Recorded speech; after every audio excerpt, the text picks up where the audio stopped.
Facebook เพจหนึ่งโพสต์ว่าวัฒนธรรมลาวที่สืบทอดกันมา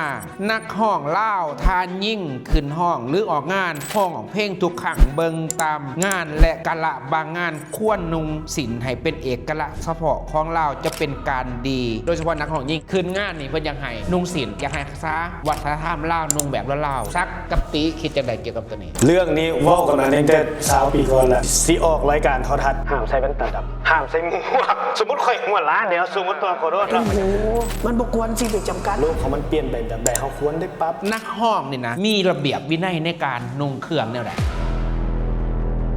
สวัสดีมื้อนี้พบกับรายการห่วงกระแสซึ่งเป็นรายการที่จะเอากระแสเกิดขึ้นแล้วเอามาร่วมกันถอดทอนบทเรียนว่าเฮาจะพัฒนาไปทางหน้าแนวใดและที่สำคัญพวกเฮาอยู่กับ2นักห้อง2สไตล์ไอ้ซักเซลและก็อาจารย์ติอุดาไลอยู่นํกันเด้อก่อนจะไปถามเรื่องห่วงกระแสมาออกรายการก็ข่อยเนาะข่อยนุ่งเครื่องจังซี่เจ้านุ่งเครื่องจังซี่แล้วเจ้านุ่งเครื่องจังซี่อยากถามศิลปินดูว่าเรื่องประเทศเพื่อนบ้านก่อนไปพอเขาเห็นเนาะคันว่าไอ้ตูนก็จักสินุ่งพิซังยานุ่งพิซังบางเทื่อก็แก้เสื้อแม่นบ่นักห้องนี่นะมีระเบียบวินัยในการนุ่งเครื่องแนวใดไหนตีก่อน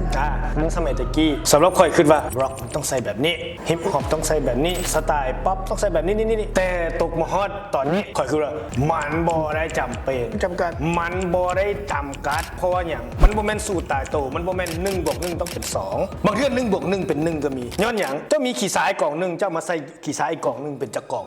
เนี่ยเห็นบ่เป็นกล่องเดียวนี่เห็นบ่มีบักเพชรกล่องนึงเอามาใส่อีบักเพชรอีกกล่องนึงเป็นจักกล่องเป็นหามาพวกมาเป็นกล่องเดียวเป็นกล่องเดียวอย่าฮอตกองขี้เด้อ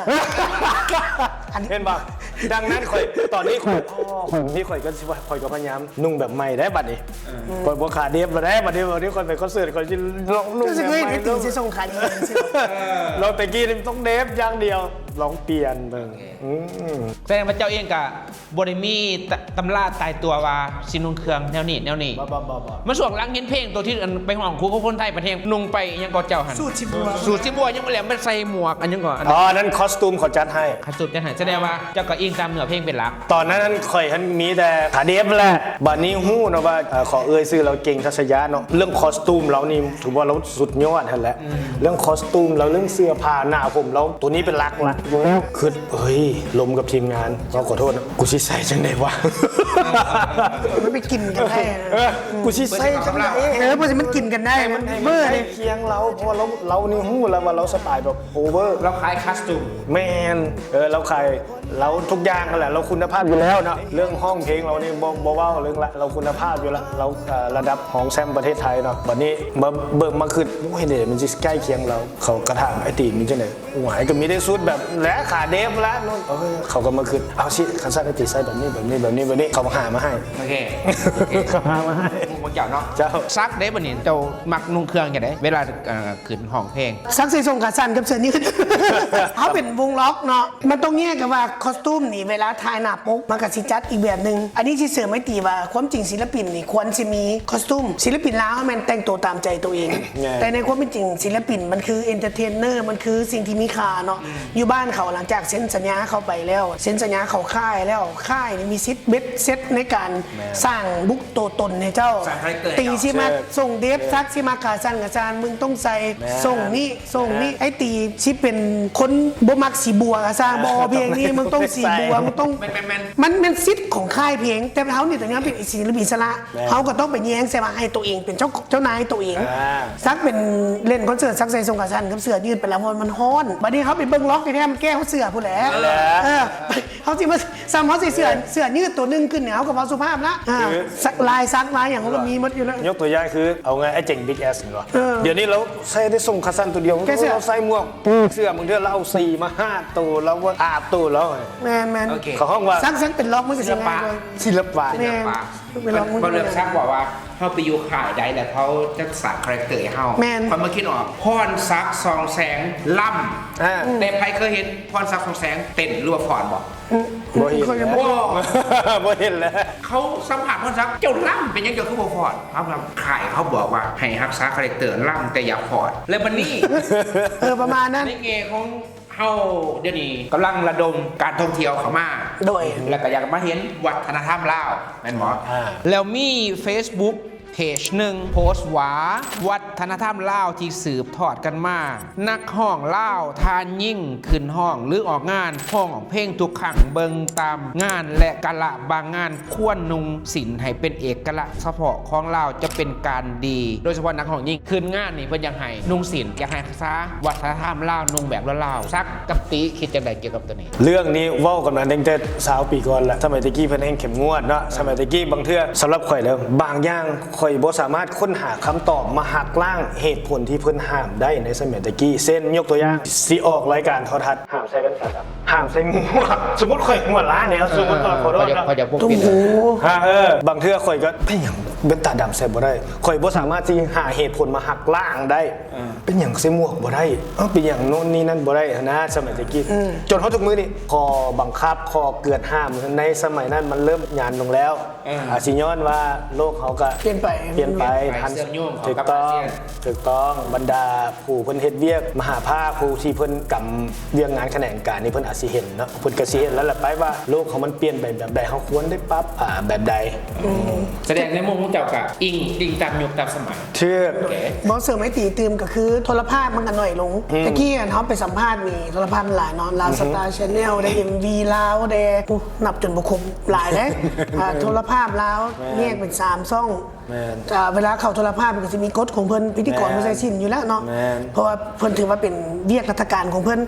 เป็นรัฐวิสาหกิจบ่หรือเป็นอย่างกระสร้างเนาะเขาบ่ฮู้ชาวบ่เก่งเรื่องภาษารัฐเด้อขอโทษเลยนะออกตัวไปก่อนรถเดี๋ยวว่าผิดเขาเจ้าแต่งตัวใส่สิ้นใส่หยังมันอยู่ละเนาะสมัยตะกี้แต่ว่าบัดนี้เขาไปสัมภาษณ์ต้องได้ตามกฎเพิ่นที่ว่าแต่ทุกมื้อนี้โทรภาพมันก็เขาซับบ่ฮู้มันยังมีบ่เด้อนะมีโทรภาพนครหลวงเพิ่นก็ยังมีอยู่ว่าก็บ่ได้มีศิลปินไปบ่มีรายการเพลง